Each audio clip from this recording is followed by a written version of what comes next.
You're standing on a narrow Italian road at first light, where the night hasn't fully released its hold. Stone walls still breathe cold, and olive trees stretch across the hills in quiet, uneven lines. The air smells of damp earth and smoke long since faded. Somewhere ahead, boots move over gravel, not loudly, not proudly, but steadily. There is no music here, no cheering, only men advancing because the road continues, and because stopping has never been an option. Before you drift off, take a quiet moment to subscribe, only if stories shaped by patience, restraint, and service without recognition are your kind of listening. If you feel inclined, let us know where you're listening from, or which moment in this story stayed with you the longest. You're listening to echoes of war. You notice how the war feels different in this place. It doesn't announce itself with noise or spectacle. It lingers instead, in glances exchanged without words, in the pause before an order is carried out, in the distance between home and here. These soldiers have crossed an ocean to fight an enemy abroad, but they have carried something else with them as well, a country's doubts, its divisions, and its unspoken limits. This is the story of the Buffalo Soldiers in Italy, of the 92nd Infantry Division, asked to fight for freedoms they themselves did not fully possess. The ships arrive without ceremony. They slip into Mediterranean harbors that have already seen too much war, ports bruised by bombing, docks rebuilt just enough to function, water stained dark by oil and shadow. Ramps lower. Men file out in steady lines, carrying packs worn smooth by training fields half a world away. Their uniforms are familiar, but their presence is not. This is Italy, late in the war, and yet nothing here feels settled. The 92nd Infantry Division has crossed the Atlantic to join a campaign already in motion. The Allies have pushed north through Sicily and the mainland, fighting over ridgelines, rivers, and ruined towns whose names blur together on maps but remain painfully distinct on the ground. Rome has fallen. The Gothic Line still holds. Progress is slow, measured in yards and lives. The terrain asserts itself immediately. Italy does not offer wide fronts or clean advances.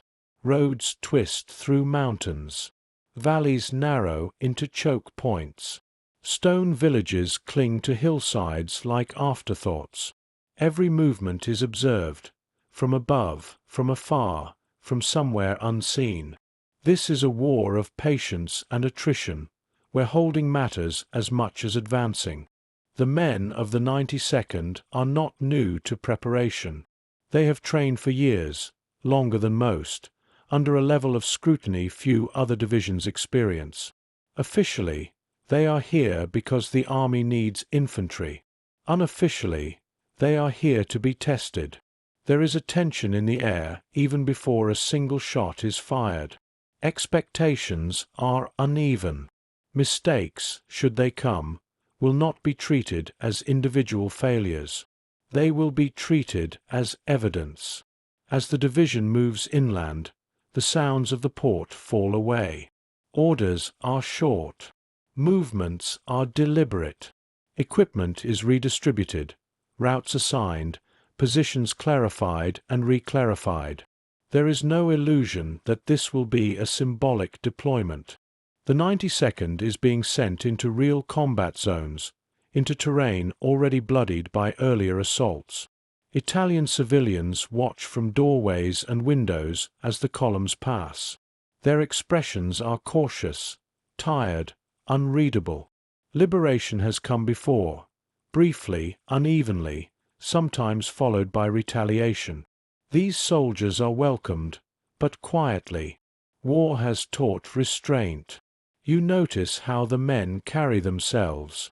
Not rigid, not relaxed. Alert in a way that suggests awareness beyond the immediate task. They are conscious of being observed, not only by the enemy, but by their own command structure, by a country far away that has already made up its mind about who they are supposed to be. The first assignments are defensive. holding ground, securing roads, patrolling areas where German forces have withdrawn but not disappeared. It is a cautious introduction, framed as necessity. In practice, it is a prolonged evaluation. Reports are written. Comparisons are made. The landscape offers no shortcuts. Rain turns paths into mud. Cold settles in quickly after sunset. Mountains funnel sound, making it hard to tell whether artillery is distant or dangerously close. The war here is less explosive than expected, but more exhausting. Progress is slow, and the waiting stretches longer than the fighting. Nearby units operate in parallel, advancing and withdrawing according to broader plans. Coordination exists, but trust is partial. The 92nd is included, but watched. Days pass like this, then weeks. Skirmishes begin to punctuate the routine.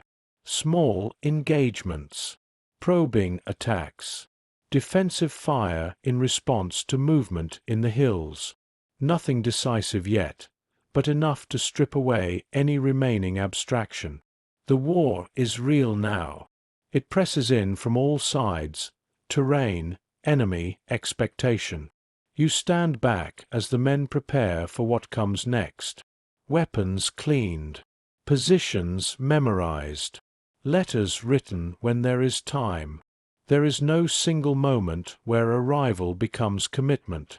It happens gradually, almost quietly, until retreat is no longer a concept, only a direction behind them. The road continues north, and with it, the test truly begins. The men of the 92nd do not arrive in Italy empty-handed.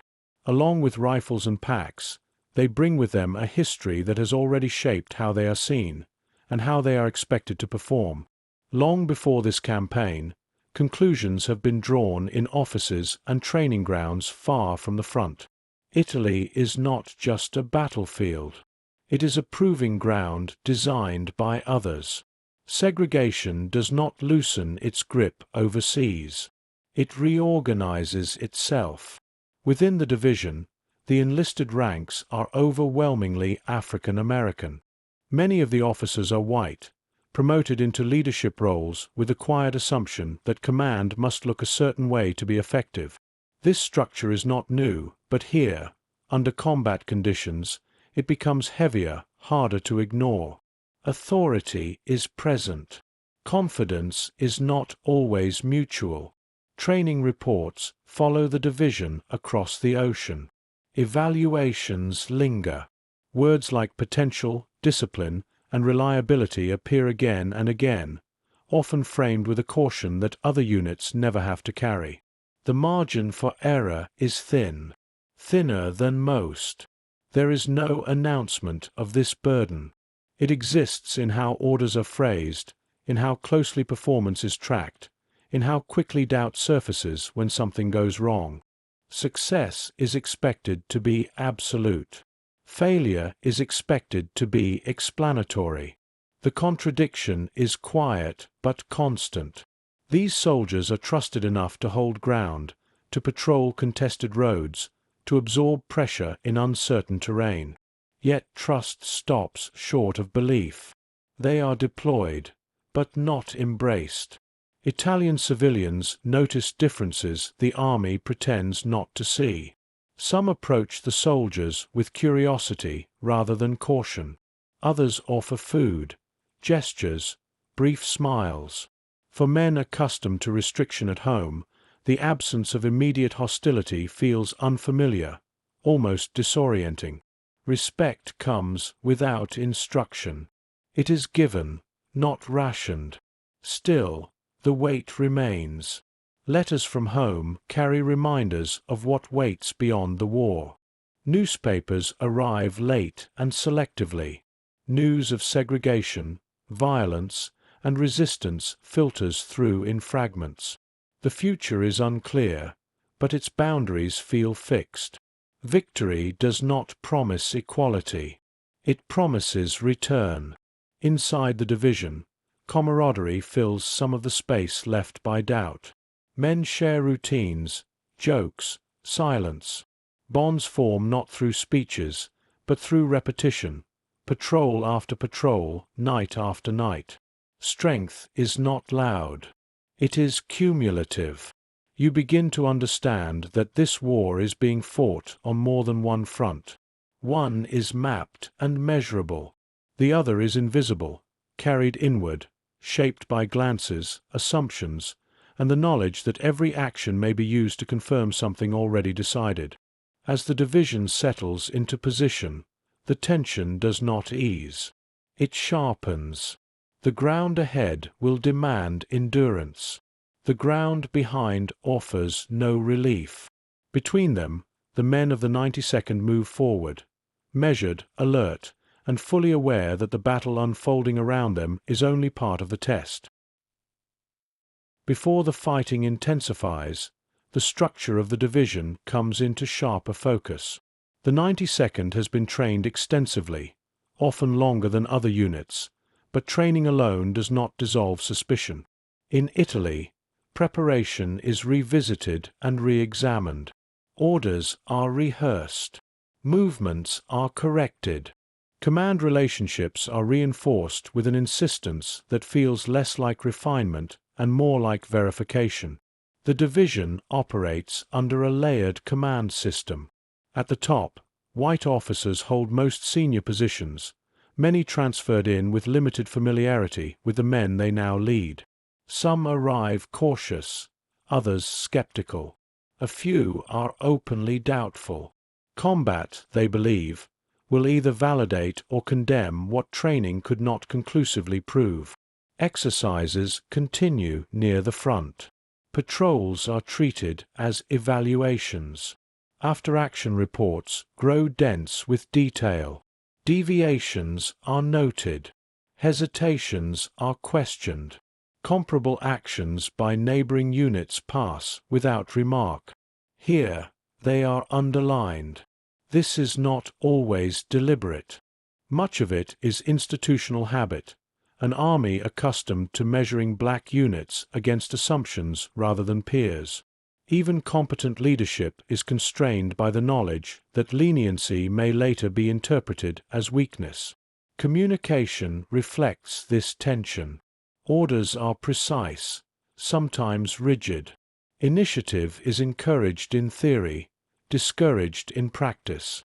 When decisions are made independently, they are scrutinized. When they are not, hesitation is cited. The margin remains narrow.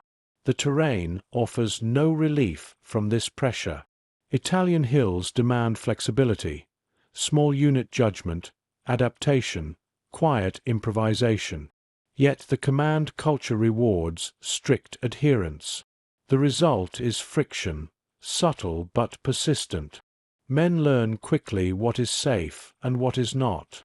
Risk is calculated twice, once against the enemy and once against expectation. Nearby units rotate through similar terrain with fewer eyes on them. Mistakes are absorbed into the general chaos of war. Here, errors feel personal, almost instructional.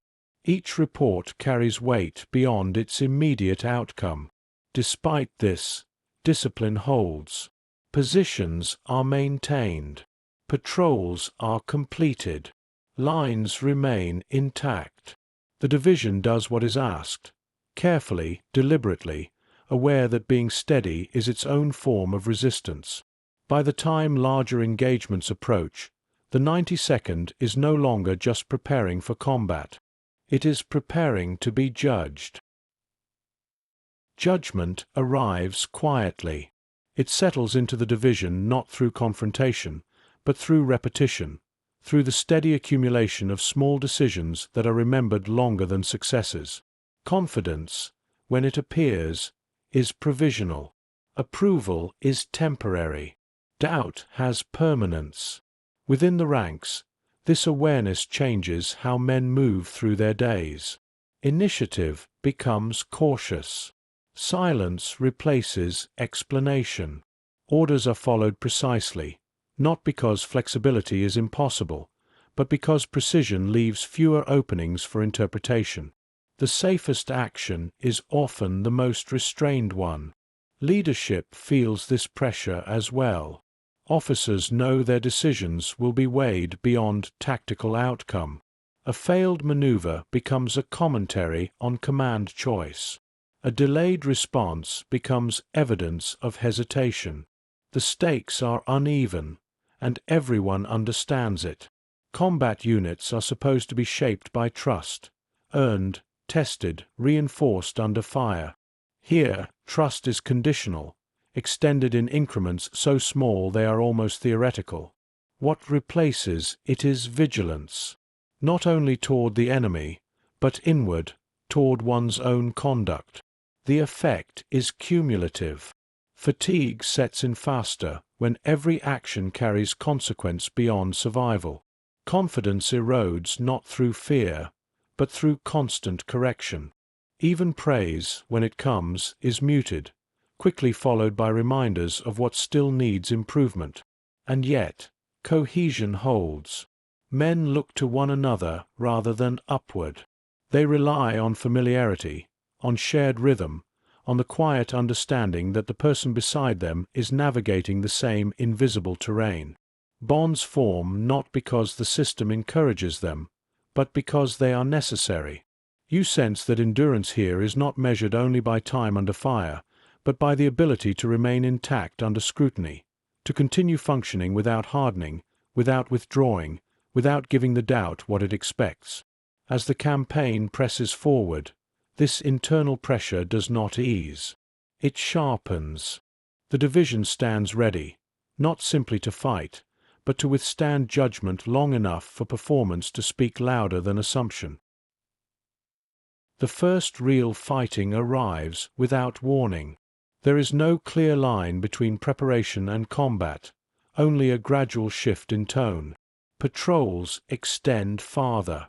Contact becomes more frequent. Reports that once described terrain now describe movement, resistance, return fire. The war steps closer, then settles in. The 92nd is assigned sectors that demand patience rather than speed. Hillsides broken by stone walls. Forested approaches where visibility collapses after a few steps. German positions are rarely obvious, but always present. Fire comes suddenly, then disappears, leaving silence heavy with uncertainty. These engagements are small by strategic standards. They do not redraw maps or earn headlines, but they matter. Each movement is logged. Each response is assessed. This is where impressions begin to harden. Orders emphasize control. Hold positions. Probe carefully. Avoid unnecessary risk. The guidance is sound, but its tone reflects caution that goes beyond doctrine. Command expects restraint and watches closely for deviation. The men respond with discipline. Fire is returned methodically. Advances are measured. Withdrawals are orderly. There is no panic, no collapse, no dramatic surge forward. The division does what it has been trained to do. Still, the terrain punishes hesitation. Narrow paths force exposure. Artillery echoes unpredictably through valleys, making distance difficult to judge. What sounds far can land close. What seems safe can turn quickly. Casualties appear, not in clusters, but one by one. A patrol takes fire from an unseen ridge. A man is hit while crossing open ground. Another is wounded during a routine movement that should have been uneventful. Loss enters quietly, without ceremony. Reports move upward. Language is careful. Phrases are chosen to avoid misinterpretation. Successes are factual. Setbacks are contextualized. There is an awareness that how something is written may matter almost as much as what occurred. Nearby units continue their own engagements. Some move faster. Some take heavier losses. Comparisons begin to circulate informally, rarely spoken aloud, but understood. The 92nd is not being measured against the enemy alone. Despite this, positions hold. Days stretch into weeks. Firefights remain limited, but constant enough to erode any remaining sense of distance from the war. The division settles into a rhythm shaped by alertness and restraint, by the knowledge that the first impressions of combat often linger the longest. This is no longer training. The test has begun in earnest. Italy resists in quiet ways. The maps suggest progress is possible, lines inching north, arrows bending through valleys, but the ground tells a different story. Hills fold into one another without pattern. Roads narrow unexpectedly, then vanish into switchbacks carved long before trucks or artillery were ever meant to pass. Movement here is never clean. It is negotiated. Rain becomes a constant presence. Not storms, not drama, just persistent damp that settles into clothing, weapons, boots. Paths soften, then collapse. Vehicles bog down where roads appear solid. Time stretches as everything takes longer than planned, longer than reported. Positions that seem manageable in daylight grow hostile after dark. Visibility drops to a few yards. Sound travels unevenly, bouncing off slopes and stone walls, making it difficult to judge distance or direction. A single shot echoes like many. Silence feels provisional. The 92nd is assigned ground that must be held rather than seized. Ridges overlooking supply routes. Valleys that funnel movement. These positions rarely change hands, but they demand constant attention. Patrols move out daily, not to advance, but to ensure the enemy has not crept closer during the night. This kind of warfare leaves little room for momentum. There are no sweeping maneuvers, no decisive breakthroughs. Instead, there is repetition. The same paths walked again and again. The same hills scanned through fog and drizzle. The same reports written with minor variations. Attrition sets in quietly. Fatigue does not arrive with collapse, but with accumulation. Boots wear thin. Hands stiffen in the cold. Sleep shortens, then fragments. Men remain alert not because adrenaline demands it, but because the environment does not allow relaxation. Even stillness requires effort. Supply lines struggle to keep pace. Ammunition arrives reliably enough, but comforts do not. Dry clothing is limited. Hot food is occasional.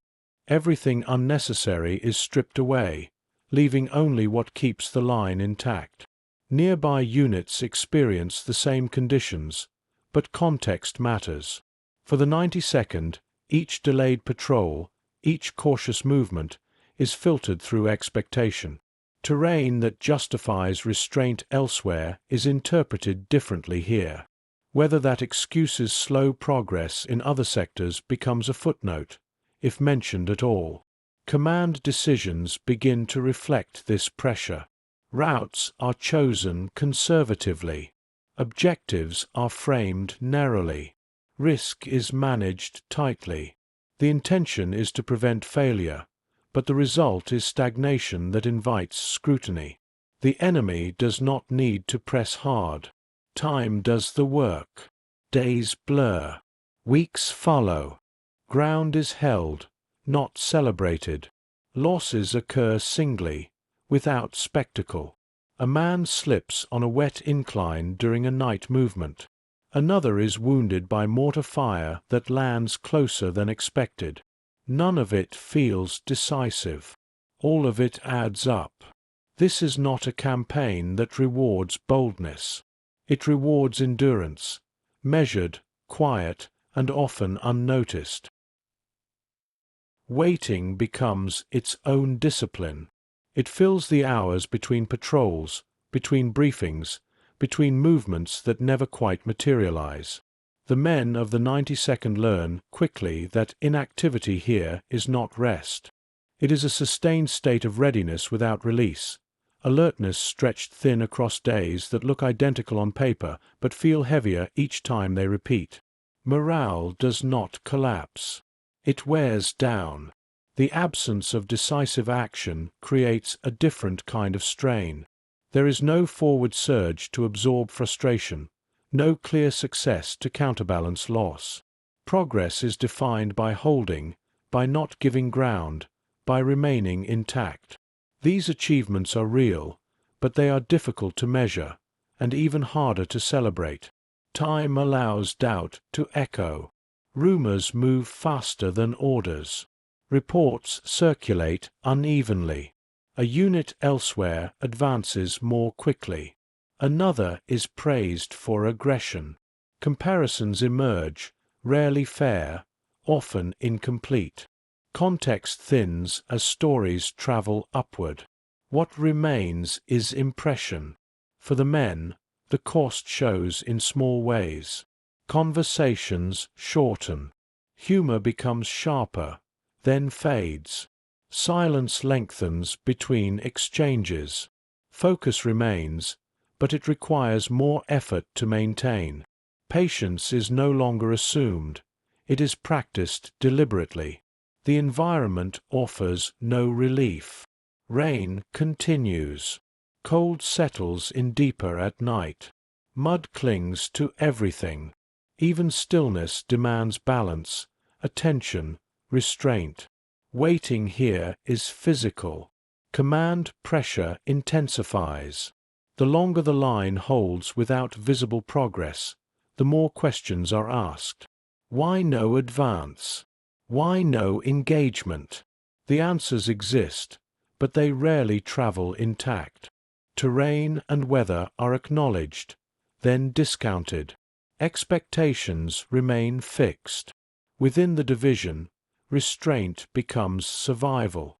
Risk is avoided not out of fear, but calculation. A failed push would confirm doubts too easily. Better to hold, to absorb, to outlast. You begin to see how waiting itself becomes a test, less visible than combat, but no less demanding. It asks for discipline without reward, endurance without recognition, confidence without affirmation. The cost is cumulative. When action finally comes, it does not arrive as relief. It arrives as another weight added to what has already been carried. The men move forward not refreshed, but conditioned, hardened by weeks of vigilance, shaped by the quiet knowledge that endurance alone has not been enough to silence judgment. Waiting has left its mark, and it will shape what comes next. Reputation forms long before conclusions are announced. It takes shape in fragments, after-action reports, briefings condensed for higher command, remarks exchanged between officers who may never set foot on the same ground. By the time it solidifies, it often feels earned, even when it rests on partial truth. For the 92nd, this process begins early. Initial engagements are filtered through expectation. Caution is interpreted as reluctance. Deliberation is reframed as hesitation. Actions that elsewhere would be described as measured are noted here as restrained, then quietly questioned. Language matters. Adjectives accumulate. Reports emphasize what did not happen. An advance delayed becomes an advance avoided. A position held becomes a position not exploited. Context, terrain, weather, visibility, appears briefly, then fades. What remains is a narrative of missed opportunity. This narrative does not emerge from a single failure. It grows from repetition. Each small engagement reinforces the last impression, until the impression begins to stand in for evidence. Reputation, once set, becomes self-reinforcing. New information is interpreted to fit what is already believed. Within the division, awareness of this scrutiny sharpens behavior. Leaders read reports carefully, anticipating how phrasing might be received. Decisions are weighed not only for tactical soundness, but for how they will appear when stripped of context. The battlefield narrows further. Comparisons intensify. Other units operating in similar terrain are cited as benchmarks. Their advances are praised without equal attention to their losses. Their risks are framed as initiative. The 92 ND's restraint becomes contrast. This does not go unnoticed by the men. They understand that performance is being measured against something abstract, a standard that shifts without announcement. The result is pressure without clarity. The rules are implied, not stated. Despite this, the division continues to function. Patrols are executed. Positions remain secure. Casualties are absorbed. There is no collapse, no breakdown. The line holds. But reputation does not reward steadiness. It rewards motion, confidence, visible momentum. And in a campaign defined by attrition, those qualities are difficult to display without courting failure. By the time concerns reach senior levels, they arrive stripped of nuance. The story has simplified itself. What was once uncertainty becomes doubt. What was once doubt begins to sound like diagnosis. Reputation, now under fire, will soon demand response, not from the enemy, but from within the army itself. Narratives have a way of outpacing reality. Once formed, they move independently of the conditions that created them. Context thins as stories travel upward, reshaped to fit briefings, summaries, and assumptions already in place. What began as cautious interpretation hardens into explanation. For the 92nd, this shift is subtle but unmistakable. Concerns are no longer framed as situational. They are framed as characteristic. Words like tempo, aggressiveness, and initiative appear more frequently, often without reference to terrain or assignment. The division's performance is no longer evaluated moment by moment, but against a developing identity. This identity is not announced. It is inferred. Command responses begin to reflect it. Objectives are adjusted downward. Assignments emphasize holding rather than advancing. Flexibility narrows further. These decisions are justified as practical, but they also reinforce the narrative they are meant to manage. Opportunity contracts. Within the ranks, the effect is corrosive. Men sense that effort is no longer enough, that outcomes are being interpreted through a lens already set. Confidence becomes harder to sustain when success feels provisional and failure feels inevitable. Still, discipline holds. Routine persists. The division does not unravel. Instead, it adapts inwardly.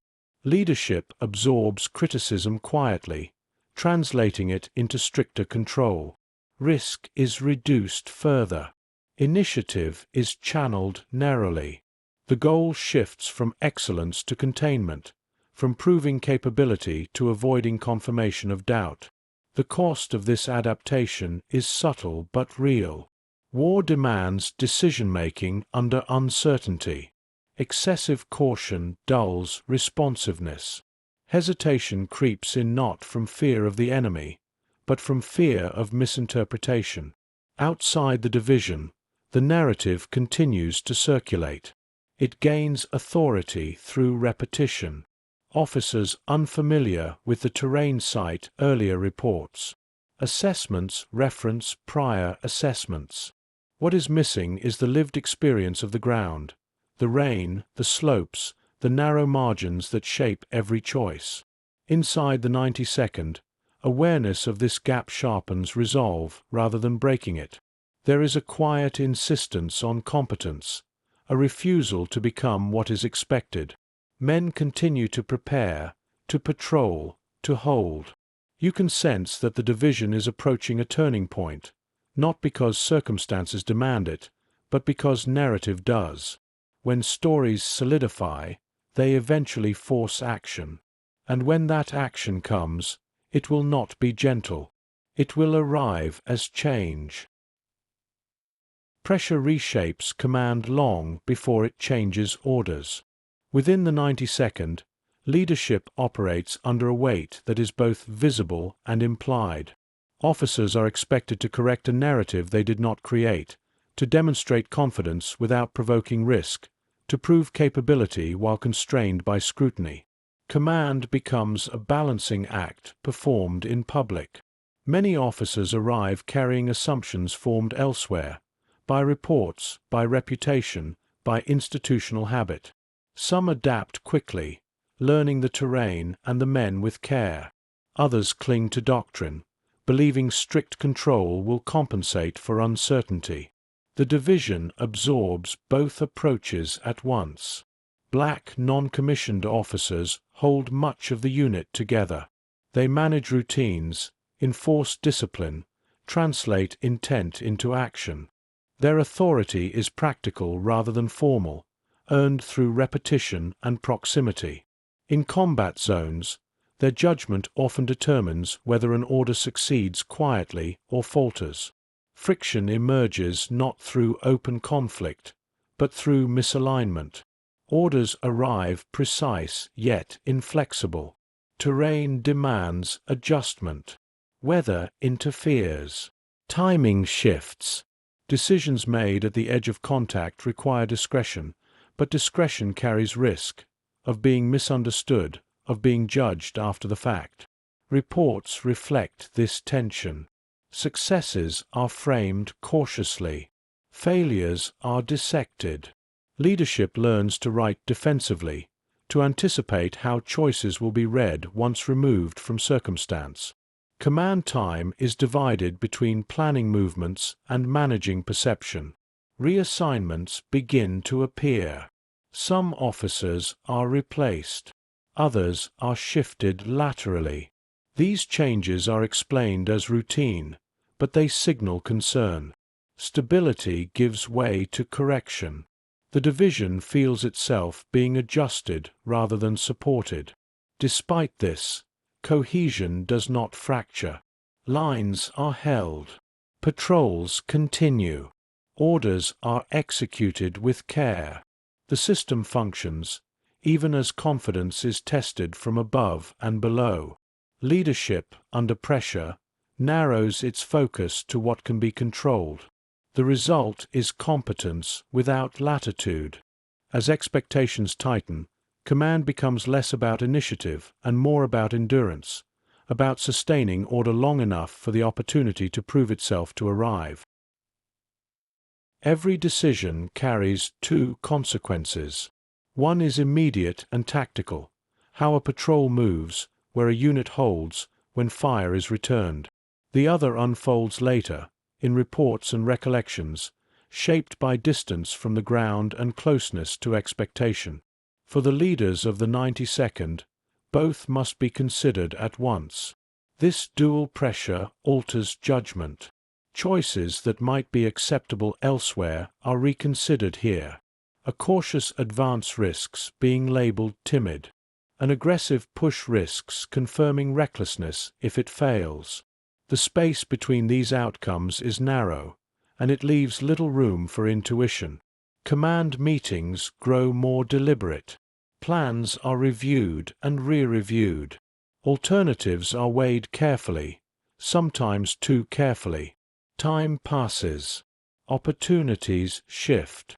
The war does not pause for consensus, but consensus is demanded all the same. For black officers and senior enlisted men, the weight is heavier still. Authority must be exercised without appearing overconfident. Disagreement must be expressed without friction. Leadership is performed under observation, its legitimacy never fully assumed. Respect is earned repeatedly, rarely banked. This environment rewards caution, but it also drains initiative. Men learn to wait for clarity that never quite arrives. Decisions are made later than ideal, safer than necessary. The intent is to protect the division from misjudgment. The effect is hesitation that compounds itself. Yet responsibility cannot be avoided. When contact occurs, orders must still be given. Positions must still be held or relinquished. Lives depend on choices made in seconds, even as their interpretation may stretch for months. Leadership, in this context, becomes an act of endurance, maintaining function under conditions that quietly erode confidence. You notice how command adapts not by collapsing inward, but by tightening its grip on process. Discipline becomes the anchor. Procedure replaces trust. If initiative is risky, correctness becomes the goal. This does not break the division, but it reshapes it. By the time the pressure begins to ease, something has already changed. Decisions are still made. Orders still move. Yet the cost of leadership, measured not in rank, but in restraint, has been paid in advance. And the reckoning has not yet arrived. Setbacks do not announce themselves as turning points. They arrive incrementally, through stalled advances, incomplete objectives, movements that achieve less than hoped. In the Italian campaign, this is common enough to avoid alarm. But for the 92nd, each setback lands differently. It does not dissipate into the general noise of war.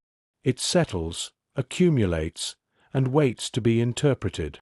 An operation falters under difficult conditions. Terrain limits visibility. Coordination breaks down across narrow fronts. Fire comes from unexpected angles, forcing withdrawal before positions can be secured.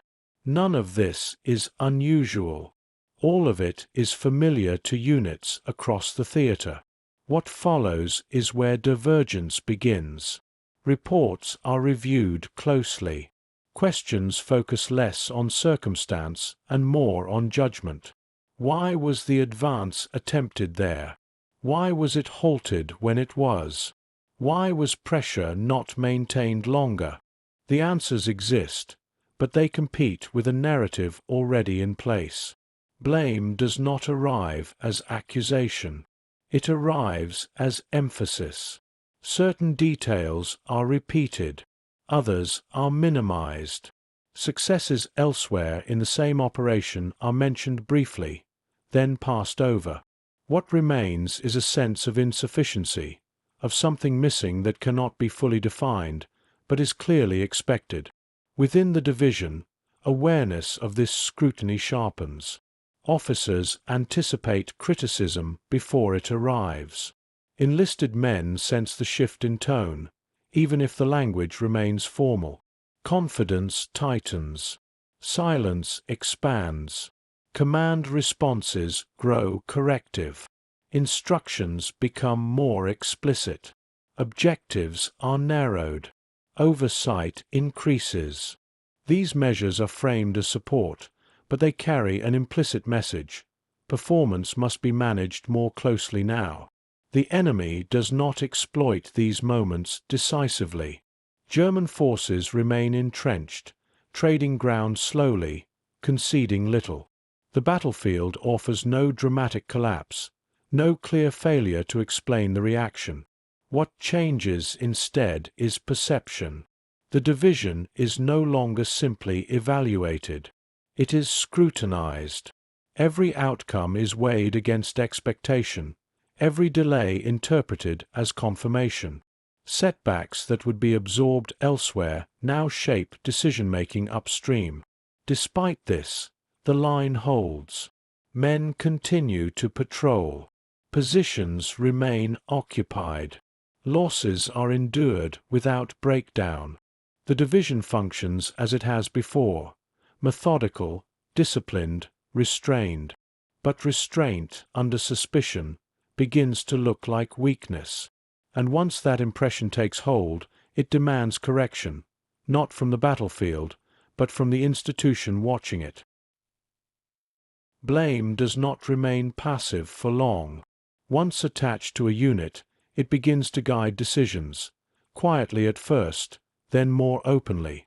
What was once evaluation turns into intervention. The purpose shifts from understanding performance to correcting it. For the 92nd, this transition is unmistakable. Command adjustments arrive framed as necessity. New directives emphasize aggressiveness. Timelines tighten. Objectives are presented with greater urgency, as if urgency itself might compensate for constraint. The implication is clear. Something must change. These changes do not always align with the realities of the ground. Terrain remains unforgiving. Weather does not yield. Enemy positions are still layered, cautious, prepared. Yet expectations now demand momentum, and momentum is difficult to manufacture without risk. Inside the division, the pressure sharpens. Officers are caught between instruction and judgment, tasked with producing visible results while knowing that failure will deepen the very doubts they are meant to dispel. The margin narrows further. Leadership begins to feel less like stewardship and more like response. Decisions are shaped not only by tactical sense, but by the need to demonstrate compliance with expectation. Actions are chosen for how they will read afterward, not just how they will unfold. This recalibration carries cost. Initiatives are attempted under less favorable conditions. Positions are pressed harder. Exposure increases. Losses follow, not catastrophic, but real. Each casualty is felt not only for its human weight, but for what it represents. Effort offered, scrutiny unchanged. Among the men, resolve remains, but it is tempered by awareness. They understand that the ground ahead is not the only obstacle. There is also a demand to perform visibly, to succeed in ways that cannot be ignored or reframed. The division does not fracture under this demand. It absorbs it. Orders are carried out. Advances are attempted. Ground is contested more openly. The line shifts, sometimes forward, sometimes back. What matters now is not only where the division stands, but how decisively it is seen to move. Blame, having shaped direction, now waits for outcome. And outcome, when it comes, will be measured harshly, whether it confirms doubt or finally forces it to give way. Change arrives without apology. It takes the form of new assignments, altered command relationships, revised objectives. Some officers are reassigned. Others find their authority narrowed or redirected. These shifts are explained as optimization, as adjustment to evolving conditions. Within the division, they are understood as consequence. Reorganization does not pause operations. Patrols continue even as leadership structures shift above them. Orders change tone. Emphasis moves toward clarity, speed, visible progress. The intention is to reset momentum, to demonstrate responsiveness where doubt has settled. For the men, this period feels unsettled. Familiar routines are disrupted. New expectations replace old ones before they can fully take hold. Confidence must be rebuilt in fragments, under conditions that allow little patience. Trust, once tentative, must now be re-earned quickly. Despite this, persistence defines the response. The division adapts. Units adjust to new command styles. Communication tightens. Movements become more assertive, not because the terrain has changed, but because the demand for decisiveness has intensified. Risk increases incrementally, calculated but unavoidable. This persistence is not dramatic. It does not announce itself with breakthroughs or sweeping advances.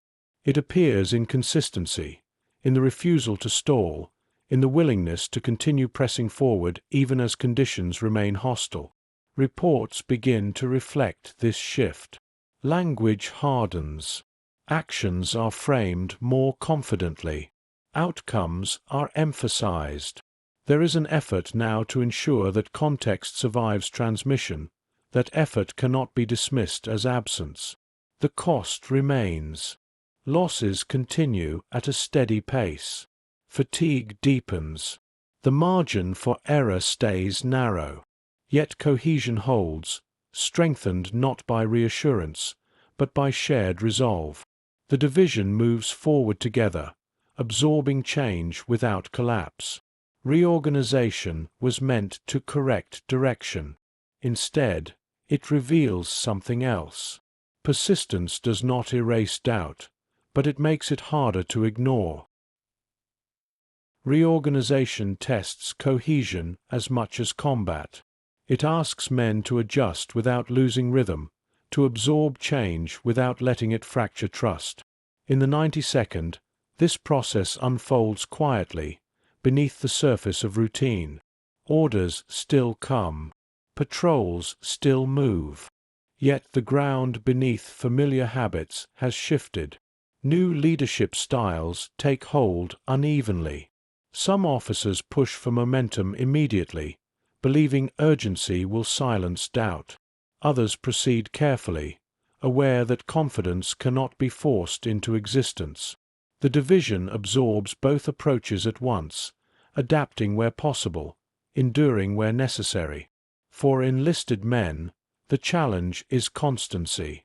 Faces change at the top, but expectations do not. Performance is still measured against an unspoken standard. Mistakes remain costly. Success remains conditional. What stabilizes the unit is not command continuity, but shared experience. Men who have already weathered scrutiny together, who know how to move without explanation. Fatigue deepens during this phase, not from fighting alone, but from adjustment layered on adjustment. Relearning procedures. Interpreting new intent. Re-establishing trust in altered chains of command. The work is invisible, but demanding. Despite this, the division holds. There are moments where pressure nearly breaks alignment, conflicting orders, rushed movements, misjudged expectations. Each time, correction comes not through reprimand, but through quiet recalibration. The system bends, but does not snap. You sense that something important is happening beneath the surface. The division is not becoming what others expect it to be. It is becoming something more durable, less reactive, more self-contained. Confidence begins to form inwardly, independent of recognition. This change does not announce itself. It will not be cited in reports or praised in briefings. But it matters. By the time operations intensify again, the 92nd is no longer simply responding to scrutiny. It is moving with a steadiness shaped by endurance, by repetition, by the understanding that cohesion itself can be a form of resistance. The remaking continues, and it will soon be tested where holding together is no longer enough. The fighting grows heavier as the division approaches the Gothic Line. Here, the war tightens. German defenses are layered into the landscape itself, bunkers cut into hillsides, artillery positions hidden among trees, fields pre-measured for fire. Every approach is known. Every ridge has been watched before. This is not territory surrendered easily. The terrain offers little cover and fewer options. Advances must be narrow. Coordination is difficult across broken ground, where units lose sight of one another within minutes. Orders arrive fragmented, carried forward by runners and radio signals distorted by distance and elevation. The 92nd is tasked with pressing into this resistance. Operations unfold slowly. Positions are taken in increments. One slope, one ruined farmhouse, one stretch of road at a time. Fire is constant but controlled. Progress is recorded carefully, measured against objectives that shift as conditions demand. Losses increase. They do not come all at once, but steadily. Mortar fire finds its mark. Machine gun positions delay movement longer than planned. Men are wounded during advances that gain little ground but cannot be abandoned. Each casualty tightens focus without dulling resolve. Command pressure remains. The need for visible success is sharper here, where terrain offers fewer excuses and resistance is undeniable. Reports emphasize contact, distance gained, positions held under fire. The language reflects effort, urgency, endurance. The enemy fights methodically, yielding only when forced. Withdrawals are deliberate, designed to draw advancing units into exposed ground. The Gothic Line is not just a barrier. It is a system meant to consume time and strength. Despite this, the division continues to move. Advances are modest, but real. Ground is contested and sometimes held. The work is slow, costly, and often obscured by the larger campaign unfolding elsewhere. Yet here, at the line, steadiness matters more than spectacle. This phase of fighting leaves little room for doubt. The enemy is present. The resistance is real. And the demands placed on the men of the 92nd are no longer theoretical. They are immediate, physical, and unrelenting. The line does not break quickly, but it does not hold forever. Endurance here is not dramatic. There are no sweeping advances, no moments that resolve themselves cleanly. The Gothic Line resists through delay, through the simple act of forcing men to remain exposed longer than planned, to advance without certainty, to absorb loss without immediate gain. Progress exists, but it is quiet, difficult to summarize, and easy to overlook.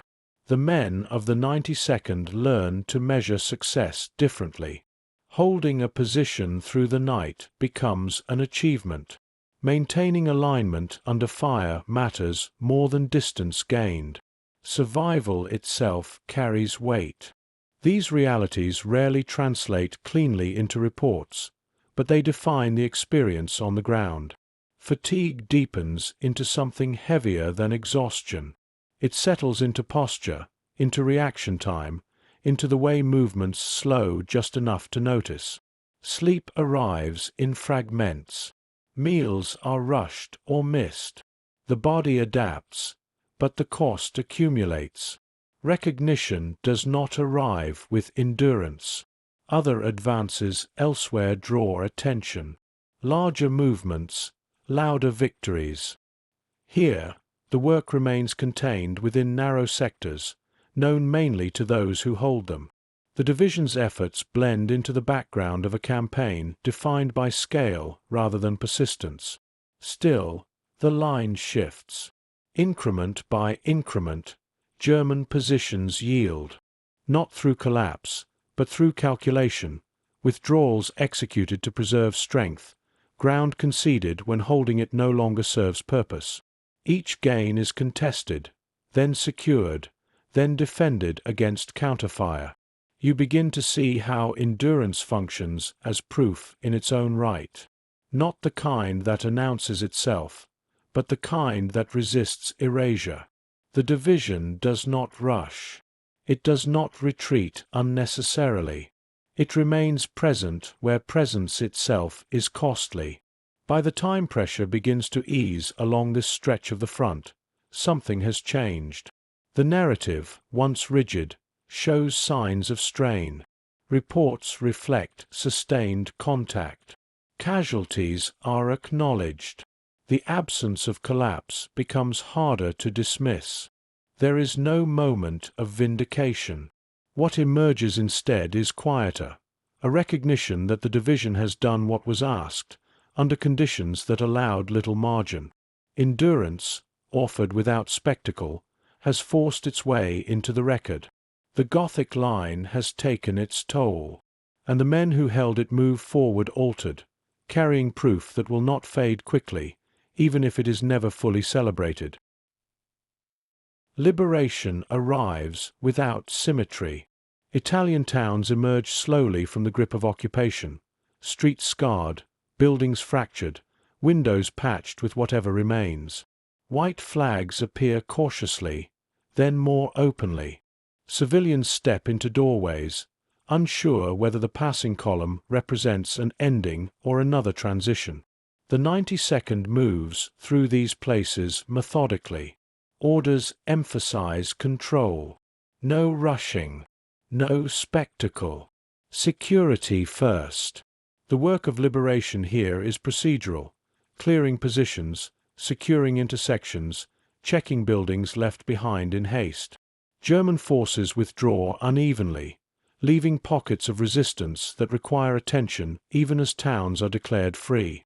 Civilians respond in small ways. Food appears where there is little to spare. Gestures replace words. Children watch from a distance, curious but cautious. Older residents study faces, uniforms, insignia, measuring what kind of presence has replaced the last one. Gratitude is real, but restrained by experience. For the men of the 92nd, this reception carries weight. They are greeted as liberators here, welcomed without qualification, judged by conduct rather than category. Respect is not explained or rationed. It exists quietly, in eye contact, in shared space, in moments that require no translation. The contradiction settles in gradually. Abroad, authority is assumed. At home, it remains conditional. Here, service confers dignity. There, it will not. The contrast is not discussed openly, but it is felt, sharply enough to linger. Operations continue alongside these moments. Patrols extend beyond town limits. Security perimeters are established. Mines are cleared where possible. Liberation is not an event, but a process that unfolds alongside caution and fatigue. Reports now carry different language. Town names replace ridge coordinates. Terms like secured and cleared appear more frequently. The division's role becomes visible in a way earlier phases did not allow. Progress can be pointed to, named, confirmed. Yet even here, scrutiny remains. Liberation does not erase doubt. It reframes it. Success is acknowledged, then contextualized, then measured against what is still expected. The standard does not move. The division does. As towns open and resistance recedes, the men continue forward, carrying both recognition and restraint, aware that liberation abroad does not resolve the questions waiting beyond the war. Freedom looks different when it is not yours to keep. In the days following liberation, routines settle into a strange in-between. The fighting has moved on, but its presence remains. Unexploded ordnance, damaged roads, fields left untouched because no one is certain they are safe. Civilians return cautiously to daily life. Markets reopen in fragments. Churches ring bells again, softly at first. The men of the 92nd remain on duty. They patrol streets now instead of hillsides, enforce curfews instead of holding ridgelines. The work is quieter, but not lighter. Order must be maintained. Tension still exists, only redirected. Liberation brings uncertainty as much as relief. Interactions with civilians deepen during this phase. Conversations stretch longer. Faces become familiar. Gratitude turns into trust. In these towns, the soldiers are not symbols or experiments. They are present, visible, human. This visibility carries its own weight. The men are seen as representatives, not of policy, but of conduct. Their discipline is noticed. Their restraint is remarked upon. Authority, once provisional, feels earned here through consistency rather than demand. And yet, the knowledge of impermanence never leaves. These moments are temporary. The division will move on. The war will end. Home waits, not as sanctuary, but as return. The respect offered here does not follow them across the ocean. It exists in isolation, meaningful precisely because it is limited. Within the ranks, this contradiction sharpens awareness rather than dulling it. There is pride, but it is contained. Satisfaction, but without illusion. The men understand that service abroad does not rewrite conditions at home. It only clarifies them. Reports now reflect stability rather than pressure. The division is described as reliable, steady, effective. These words arrive late, but they arrive. Still, they do not erase earlier judgments. They sit beside them, unresolved. As the campaign continues north, liberation recedes behind the column. New ground demands attention. New resistance waits. The brief space where freedom felt uncomplicated closes quietly. What remains is memory, and with it, the understanding that dignity, once experienced, is difficult to surrender, even when the world insists otherwise. The war does not end all at once. It loosens its grip unevenly, through quieter nights, longer pauses between orders, movements that feel less urgent than before. Resistance fades in some sectors while holding stubbornly in others. The front does not collapse. It thins. For the 92nd, this shift is gradual. Operations continue, but the tone changes. Objectives are limited. Engagements become sporadic. Patrols move more to confirm absence than to force contact. The enemy, stretched and calculating, withdraws when pressure mounts, leaving behind positions stripped of meaning. Waiting returns, but it feels different now. It is no longer heavy with uncertainty. It carries instead a sense of conclusion approaching without shape. Men remain alert, but anticipation replaces tension. The question is no longer how this will be judged, but how it will be remembered. Command language reflects this change. Orders emphasize consolidation rather than advance. Holding becomes maintenance. Risk is minimized. Losses are avoided where possible. The war's final phase values preservation over proof. Reports shift again. They summarize rather than justify. They note steadiness, reliability, completion of task. The urgency that once pressed every sentence has eased. Evaluation gives way to record. Among the men, fatigue surfaces fully for the first time. The body, released from constant pressure, begins to register what it has been carrying. Movements slow. Silence lengthens. Sleep, when it comes, is deeper, and filled with what the mind has delayed. There is no celebration in this phase. Victory feels distant, abstract, not yet earned. The war still claims lives in small numbers, enough to remind everyone that ending is not the same as ended. Caution remains discipline's final form. The division continues to move when directed, to hold when required, to perform its role without distinction. There is no last stand, no defining engagement to close the record. Instead, there is continuity. The war draws down not with resolution, but with accumulation, of days survived, of ground passed through, of proof quietly established. And the men of the 92nd remain where they are told to be, doing what is asked, until the asking finally stops. Silence settles in slowly. It arrives not when fighting stops, but when the need to prepare for it begins to fade. Weapons are still cleaned. Positions are still checked. Yet the urgency that once sharpened every movement has softened. Purpose, long defined by necessity, loosens its hold. For the men of the 92nd, this transition is unsettling. The routines that carried them through uncertainty no longer feel anchored. Days stretch without clear objective. Waiting returns again, but now without the pressure that once justified it. The question becomes quieter, harder to answer. What comes after holding on this long?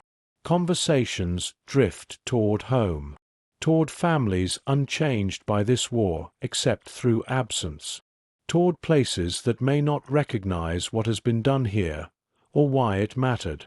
The future presses forward unevenly, shaped by expectation rather than promise. Command structures begin to unwind. Orders simplify. Authority disperses. The division's identity, once forged by scrutiny and endurance, feels provisional again, temporary, waiting to be dissolved into peacetime arrangements. Recognition remains uncertain. There are acknowledgments, formal and brief, mentions in reports, occasional commendations that arrive late and land softly. They do not rewrite the past. They sit beside it, partial and restrained. The men carry themselves differently now. Shoulders relax. Vigilance fades. Fatigue surfaces fully. The weight that could not be felt during action makes itself known in stillness. You notice how silence changes shape here. It is no longer tense. It is reflective, heavy with what has not been said or resolved. The war has taken its space, and in its absence, memory moves in.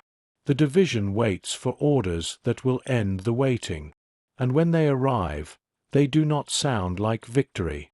They sound like return. Return begins as instruction, not release. Orders arrive outlining movement, timelines, destinations that feel more symbolic than certain. The war has ended in principle, but its machinery continues to turn. Units are reorganized for departure. Equipment is inventoried. Men are counted, reassigned, prepared for transition that feels procedural rather than celebratory. For the 92nd, the shift is complex. There is relief, unmistakable and deserved. The fighting is over. The line has held. Survival no longer requires constant calculation. Yet relief does not resolve what has accumulated. It merely creates space for it to surface. Demobilization proceeds unevenly. Some men leave quickly. Others wait longer, caught in administrative limbo. The division that endured scrutiny together begins to thin, its cohesion loosening as separation becomes inevitable. Familiar faces disappear without ceremony. Conversation turns inward. There is pride, but it is measured. Satisfaction, but without illusion. The men know what was done here, even if it was never fully acknowledged. They also know what awaits them across the ocean, structures unchanged by service, judgments carried forward intact. Uniforms will be worn home, but authority will not travel with them. The contradiction sharpens as departure nears. Abroad, they were entrusted with responsibility, with weapons, with control of territory. At home, that trust will narrow abruptly. The distance between these realities is not bridged by victory. Still, preparation continues. Equipment is turned in. Paperwork is completed. Final inspections are carried out with care. The army moves toward closure, whether closure feels earned or not. The system does not pause to reconcile meaning. As ships are prepared for departure, there is no collective moment of summation. No speech gathers the experience into something whole. What remains is individual, carried quietly, unevenly, without instruction. The return will not answer questions. It will simply begin another chapter, already shaped by everything that came before. What is carried home is not listed on any manifest. It does not appear in inventories or departure orders. It moves quietly, embedded in habit and memory, shaped by months of restraint, scrutiny, and endurance that never asked for recognition. As the division dissolves into transport schedules and reassignment lists, what remains is personal. The men leave Italy in fragments. Some depart quickly, eager to be done with waiting. Others linger, delayed by logistics that feel indifferent to urgency. The shared experience that once held the division together loosens its grip, replaced by the reality of separation. Bonds formed under pressure stretch, then release. Home waits with familiar certainty.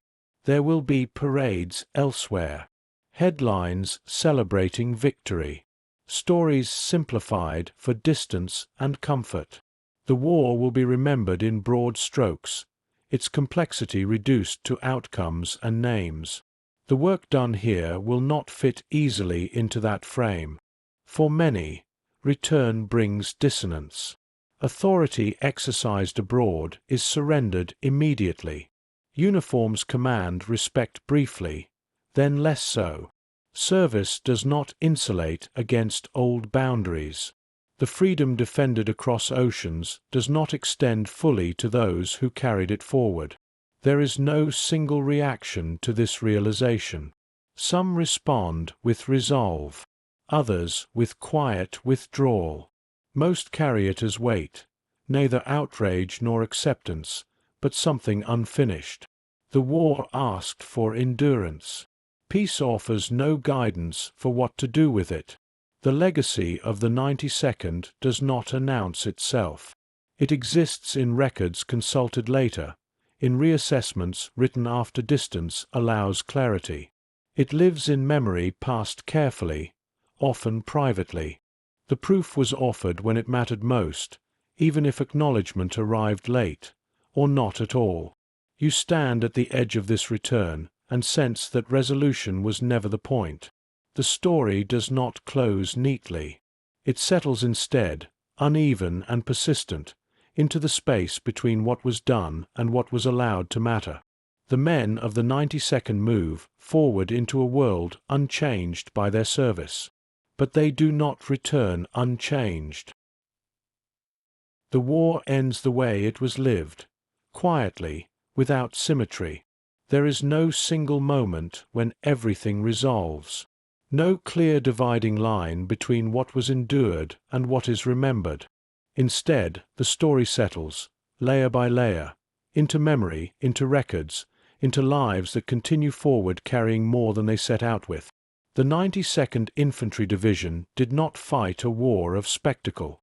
It fought a war of accumulation, of ground held when holding was costly, of decisions made under scrutiny that allowed little margin, of endurance offered without assurance that it would ever be enough. Their service unfolded within contradiction. They crossed an ocean to defend freedoms not fully granted to them at home. They were trusted with responsibility abroad while being measured by doubt from within their own institution. They were asked to prove capability repeatedly, then asked again, even after proof had been given. And still, the line held. What remains after such a war is not triumph in the usual sense.